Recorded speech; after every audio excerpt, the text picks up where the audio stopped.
Hey ladies and gentlemen, it's me again. One thing I do want you to be able to recognize is if you see a compound, is it an ionic compound formed with an ionic bond, or was it a covalent compound? Now remember the difference when I hand Anna the paper towels and she takes them and I let them go, but I stand near her. That's ionic because I've transferred that electron to her. Covalent is more where we are sharing the same electrons.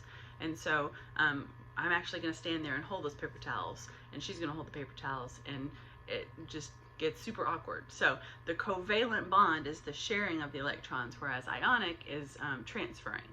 Now, if I look on my periodic table, I should be able to tell if it's covalent or if it's ionic.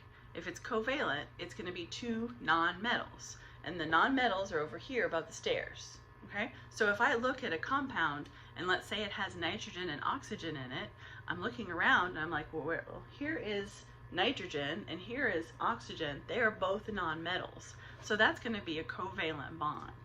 All right, if I have something that has potassium and nitrogen, I look over here, potassium's here on the metal side, and oxygen or nitrogen, I don't remember which I said, is over here on the non-metal side.